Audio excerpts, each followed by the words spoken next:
We are continuing uninterrupted our computer networks crash course, talking about layer 4, the TCP protocol or transport layer. I know you must be all missing me dearly, so pay a lot of attention to these lectures and don't forget to take the quiz for the day.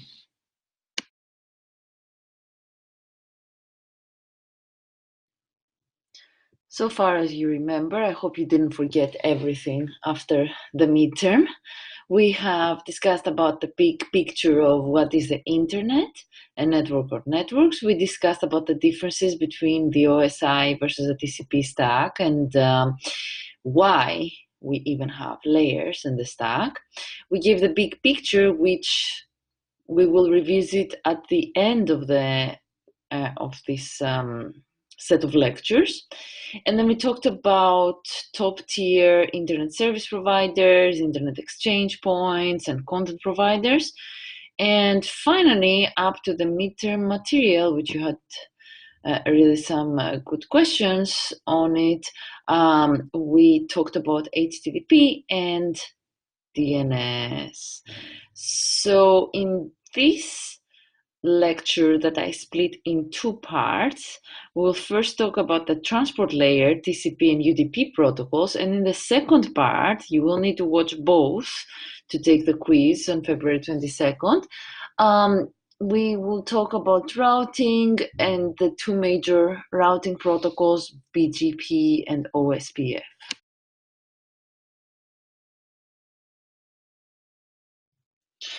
So there is an interesting difference between the transport layer, layer 4, and the network layer, layer 3. So the transport layer that we're talking about today is strongly connected to your operating system, and it creates logical communication between processes, process to process. When we talk about ports in the transport layer, we do not talk about physical ports. We talk about process services running. So these ports are services running. On the other hand, the network layer is about logical communication between hosts. And when we talk about ports in the network layer and data link, it's of course hardware ports, switch ports. And there's an interesting household analogy that you can think about and read that is included in this slide.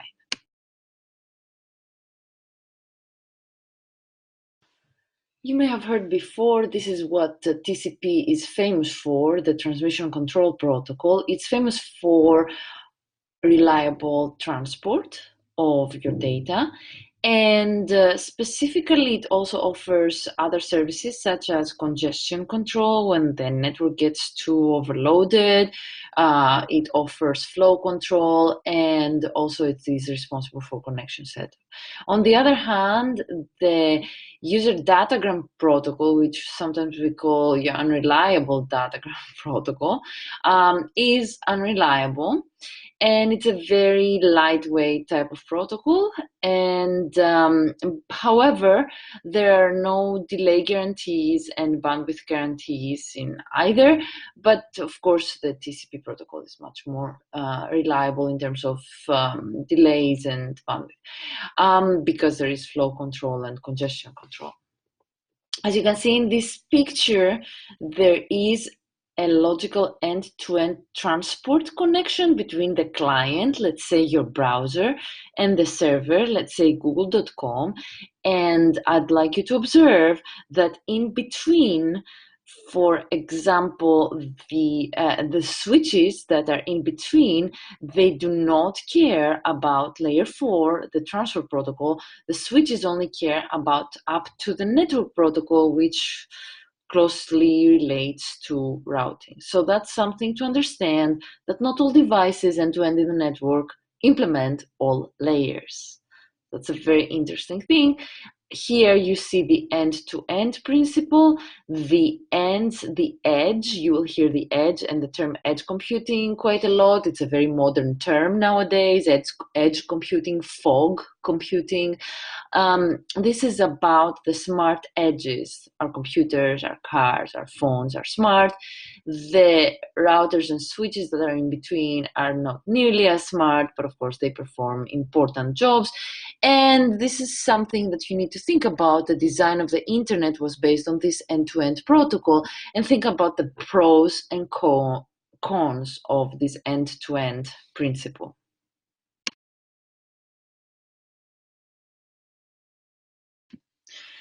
In this slide, we see some differentiation between multiplexing and demultiplexing. You may have discussed about this in your computer architecture hardware courses 250, 350.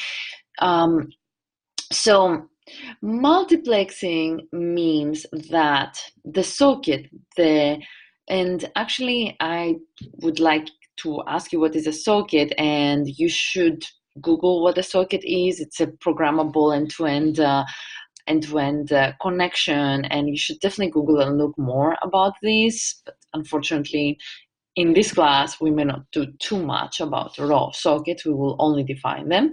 So multiplexing at the center is actually taking data from, handling data from multiple sockets and add the transport header to those. Demultiplexing at the server is, at the receiver, is about taking data from multiple senders and using this information that they have in the header to deliver the segments to the correct socket, to the correct pipe, to the correct connection. Here, the sockets in this slide are shown with these yellow boxes, as you can see, and they correspond to separate blue lines. And the processes are indicated with these blue circles.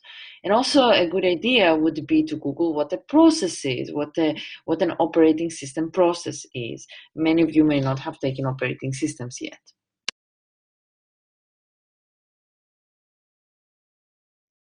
So you may be wondering right now, how does the receiver do this demultiplexing?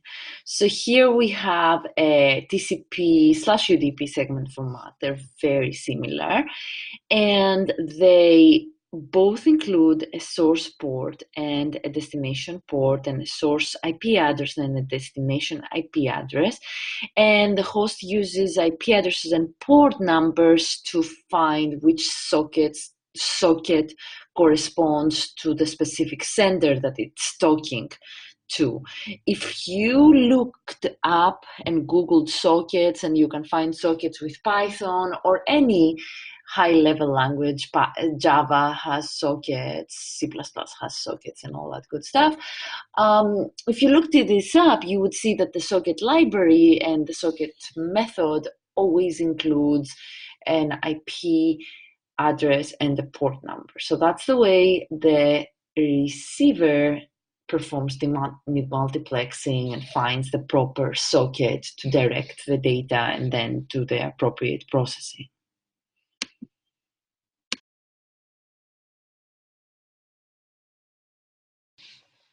Now, how does this happen with UDP specifically? Okay, so we have here a simple example that of connectionless demultiplexing, where we create a socket that has a local port. This socket is created, let's say, on your personal computer when you perform a DNS query to find the corresponding IP to google.com. You do perform this using UDP because UDP is lightweight. So your personal computer is creating a new socket with a host local port number, which we said this local port number does not correspond to any hardware. It corresponds to the service running on your computer, the process actually running on your computer. And who gives this Interesting random number, 12534, your operating system. And then when the host receives the UDP segment, let's say the DNS server, checks the destination port number and directs the UDP segment to the socket with that port. So the DNS server will direct it to the socket that corresponds to your specific query about google.com. So IP datagrams with the same destination port but different IP address will be directed to the same socket. So think about that. Okay, if you and my, yours and my host perform a query with the same destination port to the DNS server, we will be directed to the same socket at the destination. There's no differentiation with a UDP, a connectionless demultiplexing transaction.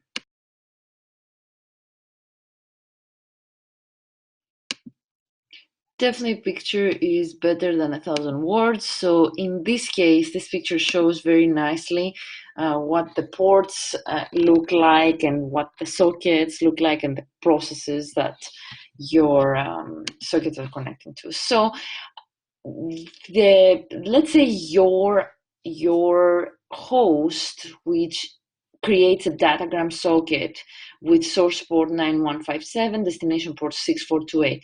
By the way, this could be also a specific port that corresponds to a specific service, like for DNS, it's 53, for FTP it's 21, for SSA it's 22, for Telnet it's 23. From 0 to 1024, the ports are well known and they correspond to known services. So Google that. Actually, there's a nice list in Wikipedia to find those known ports. Some of them, it's good to remember, 84, HTTP, and so on and so forth. So back to your datagram, it goes to this process running on port 6428, and then a response goes back to you with source port 6428, destination port 9157. So now I would like you to guess what's the source and destination port in that corresponds to the question mark with the datagram on the right side of the screen that was created, the datagram socket that was created with 5775 as its source port. So that should be the source port for the packet that goes from right to left towards the server. So guess what would be the destination port, and guess what would be the opposite source and destination port going from this DNS server, let's say, back to the host. It's a good exercise to see if you have understood what I've been talking about so far.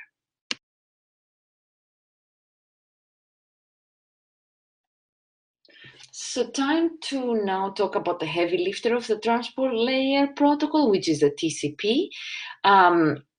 Because UDP is lightweight, it's the lightweight protocol of the transport layer.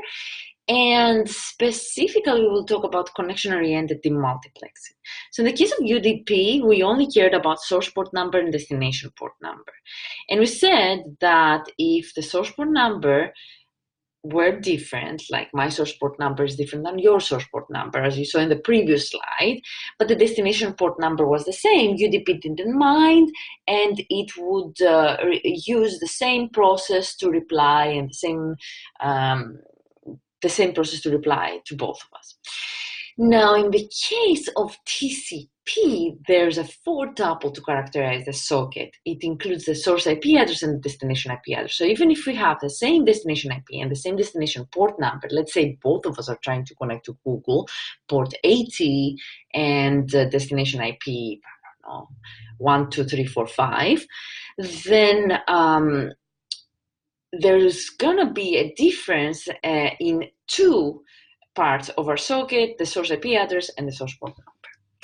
So the server host may support multiple sockets, and there could be a process per socket or one process serving multiple sockets, and then the web servers have different sockets connecting for each client. So all of these values, four values, are used for the multiplexing, whereas in UDP only the source port and destination port were used for the multiplexing. Here, source IP address, source port number, destination IP address, and destination port number are used for the multiplexing.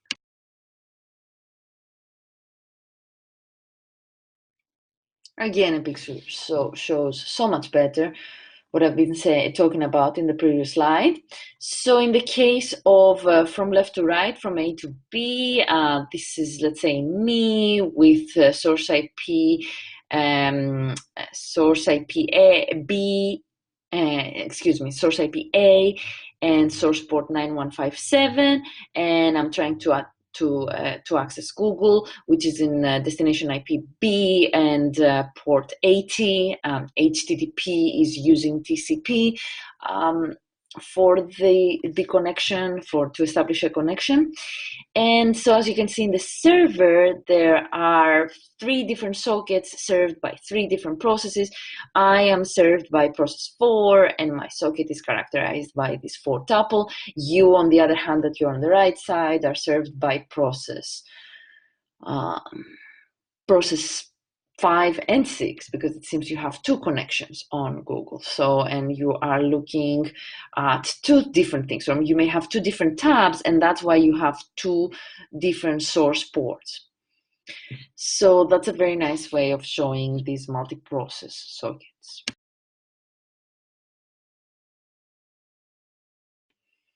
Now here, I think it's the perfect picture to explain multi-threading. So there's a single process, but it may have spawned 3 different threads. So this is like a single program running, let's say, whereas before there were 3 different programs running. So in this case, one single program that works in a multi-threaded mode, and the 3 sockets that were shown in the previous slide, now they are all served by the same single process. Again, 3 different sockets, though, characterized by this 4-way tuple that we discussed before.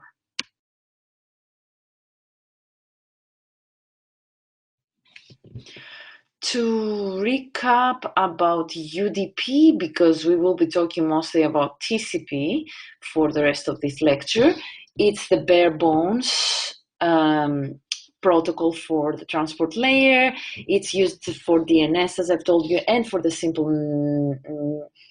mail protocol, and for streaming multimedia, actually, because again, it's very lightweight, no handshakes, and each segment is handled independently. So there can be added reliability at the application layer. That's what happens when you're streaming multimedia. And there can be application-specific recovery. So that's a nice recap about UDP. And you can check the request for comment RFC 768 for more details.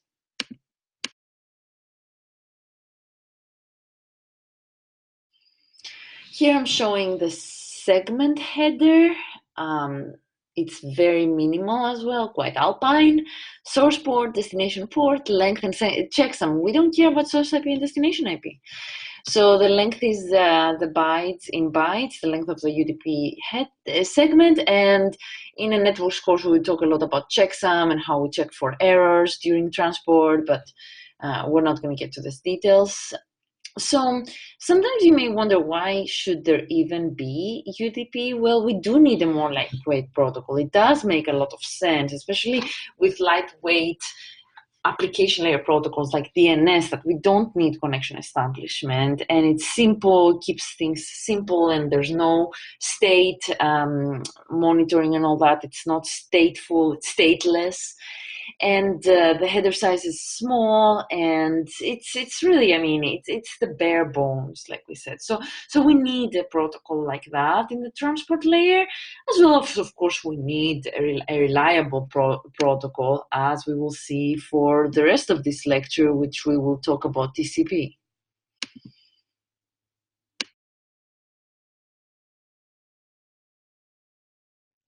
It is obvious that TCP is much more complex and sophisticated than UDP, and that shows just from the number of RFCs that have been written for TCP. By the way, the lower the number, the older the RFC. So you can see the first RFC that it was about at the same time as the UDP RFC, and then more and more RFCs have been written about TCP as the internet has evolved. And TCP is a point-to-point protocol. It guarantees in order transport that will not be scrambled, and also full duplex data communication. It establishes a connection through a three-way handshake. It controls the flow and also congestion and everything else. So it's a much more complex protocol and very worth studying, and whole books, sets of books have been written about TCP.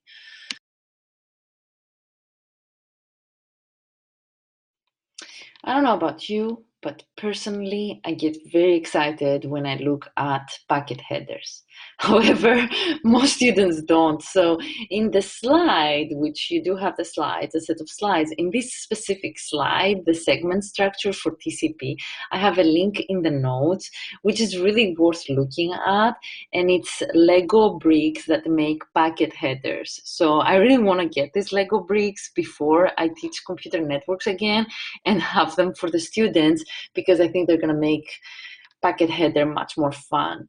So I usually say the story of I have spent 2 years studying TCP flags, the ones that you see, the UAPRSF in this slide, R for acknowledgement, P for push data, R for RST, and so on and so forth. So these flags are important because they tell you what type of packet you have, whether it's part of a handshake or part of tearing down a connection that's for reset or finish, and so on and so forth.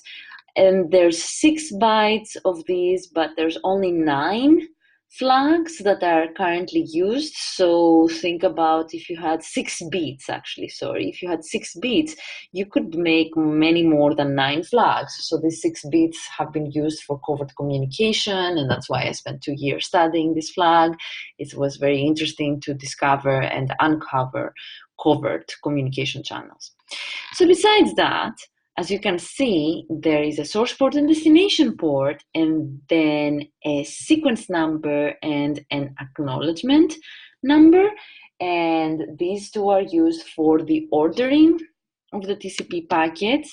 Of course, I think I mentioned it that, the IP addresses go a layer lower, actually, and that's the network layer. So you won't be seeing the IP addresses yet that are actually used for the 4-way tuple. So you won't be seeing these IP addresses in the TCP header.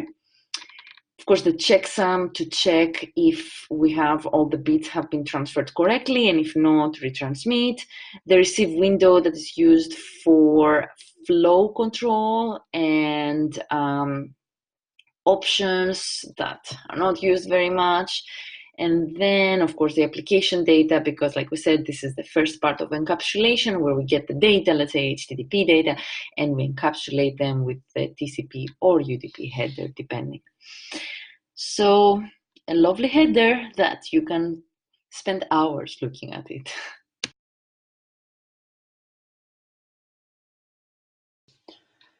As I said, the sequence numbers are used for keeping tab and order of the TCP segments. However, the protocol doesn't say how these are handled. It's up to the implementation, up to the implementer. Now, the sequence numbers also have another usefulness when the flag is set to ACK. So when the flag is set to SYN, let's say this is the first packet that goes, let's say, from my computer, my browser to establish a connection with Google, and let's say my sequence number is 100, and I send, let's say, 1 byte of data, then Google replies with my sequence number included in the packet saying, I have received, I'm acknowledging your sequence number, and it acknowledges it by saying 101, which means that it received the 1 byte that I've sent. So a very well thought mechanism and very well used way of being able to acknowledge and verify whether something was transmitted, and if not, actually retransmit.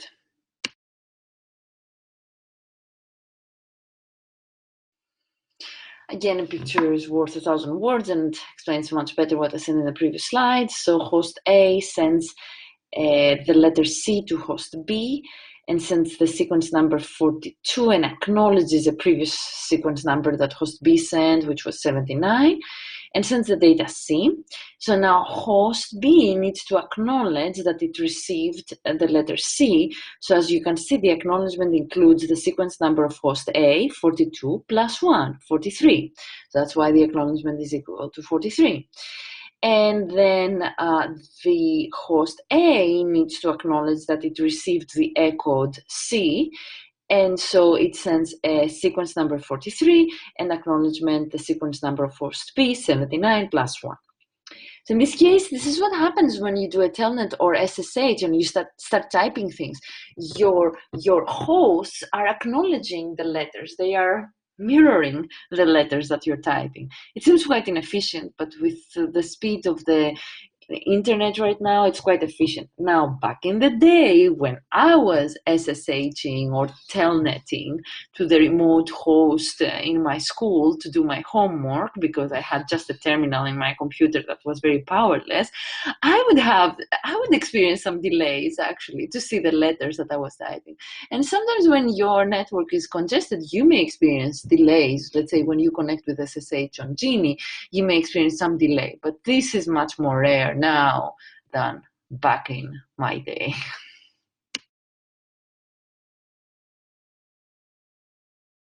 Now, we're not doing much justice to TCP because we haven't even shown the finite state machines that keep track of the states that you see in those slides. But think about those, and I'm sure you have all seen a finite state machine. If you have not, please Google it. Think about this as a finite state machine that keeps track of sequence numbers, acknowledgement numbers, and all of these things that characterize the state, plus timeouts and timers and all that. And also the finite state machine changes states based on commands that it knows that it should do these things based on what it takes as an input. It should transition or stay to the same state based on the protocol implementation. Now here we're showing different scenarios that the finite state machine of TCP would react to. For example, if host A sends something to host B, but the acknowledgement from host B gets lost, then after a timeout timer times out, host A will retransmit the same data to host B until it receives that acknowledgement. So this is a lost acknowledgement scenario, and depending on the implementation, there's different ways of doing this, as we will see. In the second slide, the host A does not wait for an acknowledgement. It keeps sending, for example. That's a different implementation of TCP. Keeps sending, and then if the timer times out, then resend, even though the acknowledgement for example, the acknowledgement 100 that indicates that the 8 bytes of data have been received, the first 8 bytes of data, arrives later. So quite inefficient, but again, TCP is its main goal is not efficiency, it is what? Reliability. Exactly, you guessed that, reliability. It's all about reliability, even if I resend something prematurely. So this is what happens in the second scenario in the right side of the screen. And then there's a third scenario that we will review in the next slide.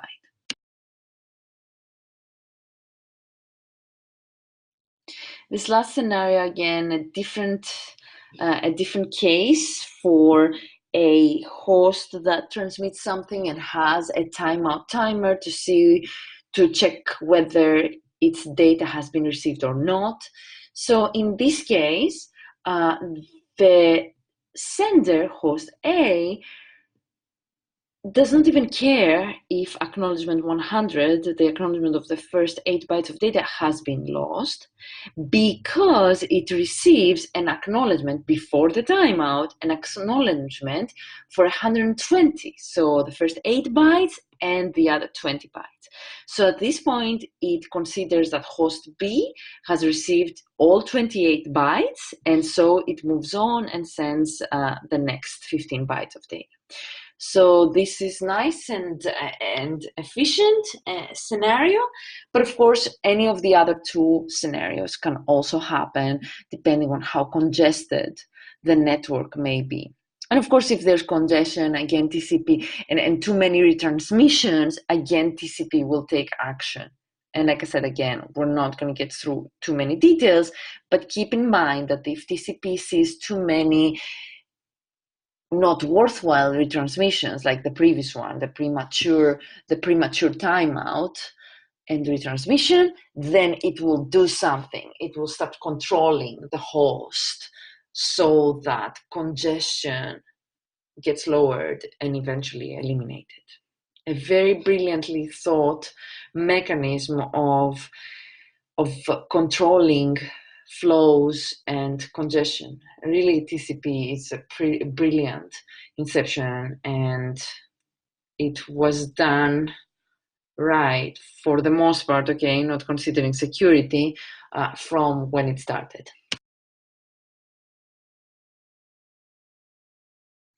So I talked about congestion control in the previous slide and about controlling the messaging, because TCP may observe that there's way too many timeouts happening prematurely and all that, but there's also flow control, and this slide shows the really big picture of flow control, where the receiver advertises how much free buffer space it has and includes a round-trip window value in the TCP header. So these are advertised in the TCP header of receiver to segments, and receiver buffer size is